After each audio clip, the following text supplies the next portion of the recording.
Welcome po muli sa ating YouTube channel.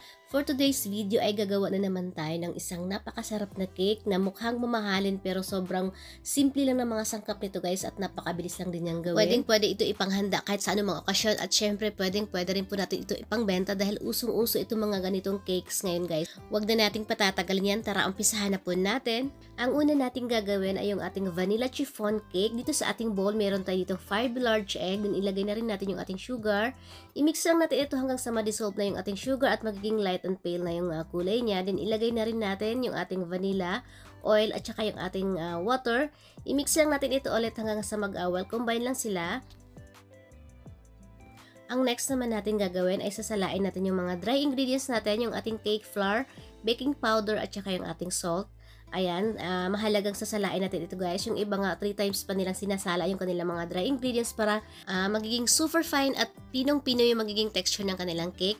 At syempre para maiwasan na rin po natin yung mga buo-buong lumps na masasama dun sa mixture natin. Dito naman sa ating isang bowl, ilagay na natin yung ating egg whites at saka yung ating cream of tartar. Kung wala po kayong cream of tartar, pwede po kayong gumamit ng lemon juice or white vinegar, same amount. Then, ibit lang natin ito guys hanggang sa foamy lang siya. Then, kapag ganito na yung texture niya, ilagay na natin yung ating white sugar ng pakonti-konti.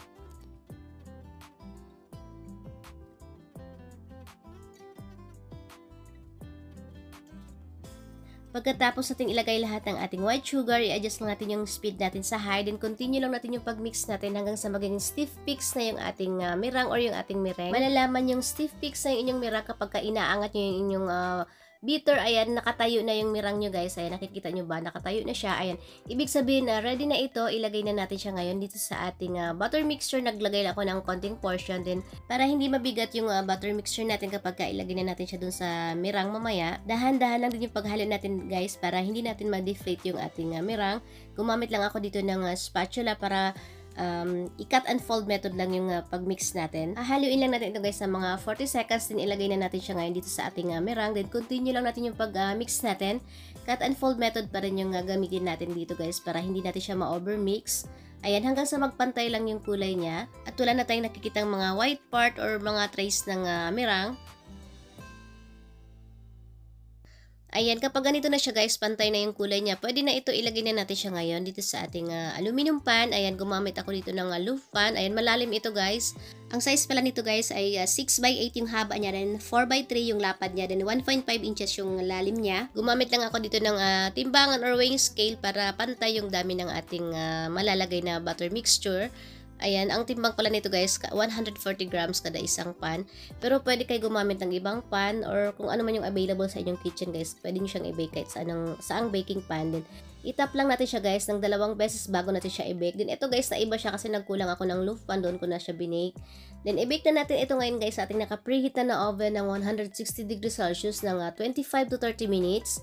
And then after 30 minutes, ito na siya guys. Ayan, palalamigin lang muna natin ito dito sa ating cooling rack. Itong cake na ito guys, itong recipe na ito yung cake na hindi siya nagsishrink guys kapag i-bake natin siya. Ayan, nakikita nyo naman, ayan, nakadikit pa rin siya sa gilid yung ating chiffon cake at napakalambot at napaka-moist niya guys. Basta magawa nyo lang yung tamang procedure, ayan, hindi kayo magkakamali sa kapag gawa nitong perfect na chiffon na to. Then, dito naman sa ating isang bowl, ilagay na natin yung ating whipping cream at saka yung ating powder sugar.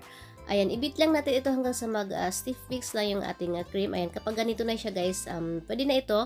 Anchor pala yung brand ng whipping cream na ginamit ko dito guys. Pwede kayong gumamit ng ibang brand. Pwede yung Everwhip or kahit anong available na whipping cream sa inyong area. Ayan, pwede rin po yung all-purpose cream. Basta chilled lang yung cream na gagamitin nyo guys para ma-achieve nyo yung tamang consistency kapag ibibit nyo na siya. Then, ito naman yung pang-soak natin. Ito yung tres leche.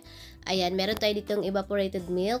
Yung classic na Alaska yung ginamit ko dito guys, mas masarap siya. Then meron tayong condensed milk, classic pa rin yung ginamit ko dito at saka yung ating fresh milk. Ayan, iinitin ko lang ito guys sa microwave ng 1 minute. Mas maganda kasi guys kung mainit yung ating gatas bago natin siya ilagay sa cake natin kasi mas mabilis siya mag-absorb.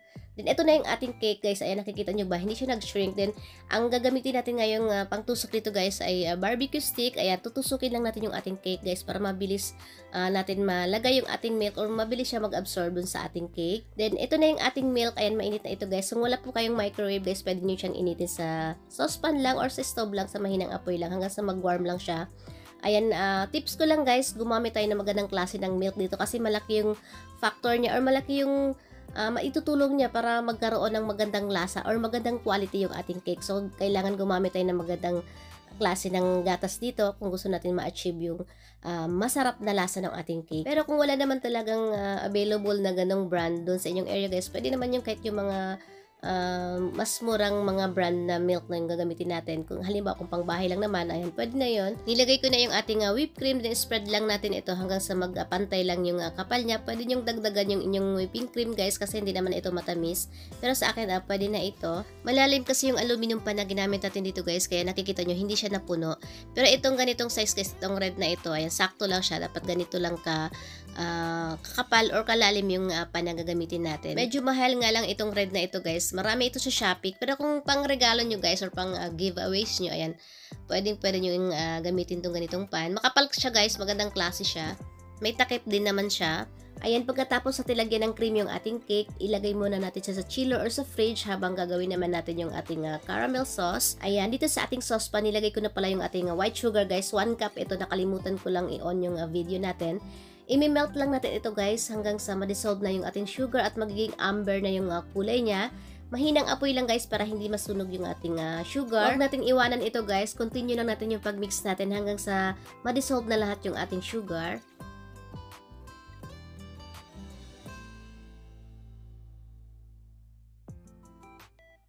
Ayan, kapag wala na tayong nakikitang mga buo-buong sugar or nag-melt na lahat ng ating sugar guys, ilagay na natin yung kalahati ng ating water dun sa recipe. Ayan, kalahati lang yung ilagay natin guys. Then, continue na natin ulit yung pag-mix natin para matunaw ulit yung sugar guys. Ayan, nakikita nyo ba namumuo ulit yung ating sugar? Kailangan natin siyang tunawin ulit. Ayan, kailangan mahinang apoy pa rin ito guys para hindi masunog yung ating sugar. Ayan, kapag wala na tayong nakikitang mga buo-buong sugar, ayan, pwede na ito doon sa kalahati ng water na natira natin kanina. Ilagay natin yung ating cornstarch. Ito yung ating cornstarch. I-mix lang natin ito hanggang sa ma-dissolve na yung ating cornstarch. Then, ilagay na natin siya dito sa ating saucepan.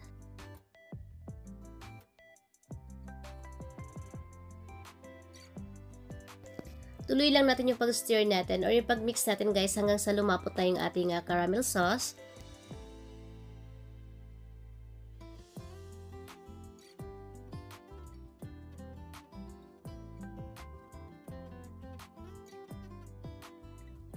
Ayan guys, ito na yung tamang consistency na hinahanap natin. Ayan, lumapot na siya. Dapat hindi masyadong malapot yung sauce natin kasi mahirapan tayo maglagay dun sa ating cake. Dapat ganito lang yung consistency niya guys. Ayan. Ayan, papatayin lang natin ngayon yung ating stove or yung ating apoy guys. Nilipat ko lang siya sa counter. Then, continue lang natin yung pag-mix natin guys hanggang sa lumamig na siya. Ayan, yung sa akin guys, tinapat ko lang siya sa electric fan para mas mabilis siyang lumamig. Hindi kasi natin siya pwedeng ilagay sa cake guys na masyadong mainit. Matutunaw yung cream na nilagay natin. Then, kapag malamig na siya guys, nilagay ko lang siya sa piping bag para mas mapadali yung paglagay natin dito. Or malinis yung paglagay natin dito sa ibabaw ng ating cake. Pero pwede naman kayo gumamit ng spoon lang or kung hindi available yung piping bag. Ito naman guys ay gumamit lang ako dito ng piping bag para mas mabilis yung paglagay natin ng caramel sauce. Then, isi-swirl lang natin siya guys para matakpan yung mga puti-puting na cream na nasa gilid para malinis din siya tingnan. Then, same procedure lang din sa mga ibang cake natin. Ganito lang din yung gagawin natin guys.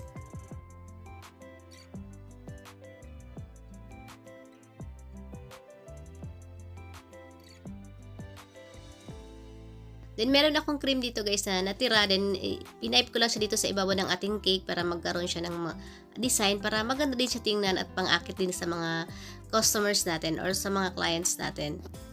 Mas maganda kasi tingnan guys kapag maganda din yung presentation ng cake natin. Mas makukumbinsi natin yung mga suki natin or yung mga clients natin na bumili ng ating cake. At syempre, dapat masarap din yung ating cake. Mahalaga dito guys, tips ko lang kapag gusto natin magandang quality yung ating cake, gumamit din tayo ng magandang quality ng mga ingredients. Yun ang lagi kong ginagawa guys para satisfied naman yung mga customer natin or yung mga clients natin, mga suki natin. Kahit magpresyo tayo ng medyo mataas, hindi sila aaray or hindi sila magrereklamo dahil masarap naman yung ating cake. Then ayan guys, gumamit lang ako dito ng mga barbecue stick para lagyan siya ng design. Ayan, madali lang naman itong gawin guys, basta sundan nyo lang yung ginagawa natin.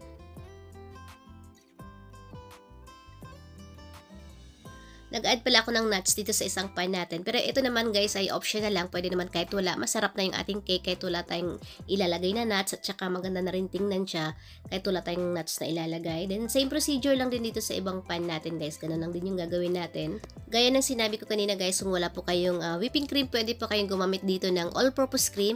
Basta siguraduhin lang natin na chilled yung cream natin bago natin siya i-mix para magiging stiff fix siya or makuha natin yung tamang consistency na hinahanap natin bago natin siya ilagay sa cake. At saka itong ganitong klaseng cake guys, kailangan chilled muna siya overnight or at least 6 hours bago natin siya i-serve or bago natin siya ipangbenta para mas masarap yung cake natin. Then after natin magawa ito guys, pagkatapos na siya lagyan ng design sa ibabaw, ayun, ilagay muna natin siya sa chiller. Mas maganda kung overnight para mag-set pa yung caramel sauce at saka yung cream na nilagay natin at saka yung tres leche na nilagay natin guys. Mas maganda talaga kung overnight para mag-absorb or yung lahat ng flavor ng milk natin masoak talaga dun sa cake natin. Ito na yung ating cake guys. Ayan na, 6 hours ko lang itong pinalamig kasi nagmamadali tayo. Papakita ko lang sa inyo yung texture niya guys. Ayan, kapag kinain nyo siya guys, sobrang nagme-melt sa inyong bibig at nandun lahat yung flavor na nilagay natin, yung tres leche na milk. Sobrang creamy ng cake natin guys at napaka-moist niya. Then yung caramel sauce natin, saktong-sakto lang din yung tamis niya. Ayan, nakikita nyo naman yung layer niya guys. Oh. Sobrang sarap niya guys at nakaka-addict siyang kainin. Kayang-kaya niyong ubusin yung isang pan. Hindi rin siya nakakaumay kainin guys. Basta sobrang creamy lang ng cake na ito guys. Kaya try nyo na ito at sigurado akong magugustuhan nyo ito guys. Pwede nyo rin siyang i-bake guys dun sa malalaking tray or yung mga malalaking aluminum tray. Pwede rin doon guys kung ayaw nyo dito sa loaf pan na size. Pero ito kasi guys, kung pangbenta nyo, ayan, saktong-sakto ito kasi ito yung usong-uso na binibendang cake na nasa loaf pan or sa mga tin can. Ayan. Sana nagustuhan nyo itong recipe ngayon guys. Kita-kits po tayo ulit sa aking susunod pa mga videos. Maraming salamat po sa inyong panonood. Mag-iingat po tayo palagi.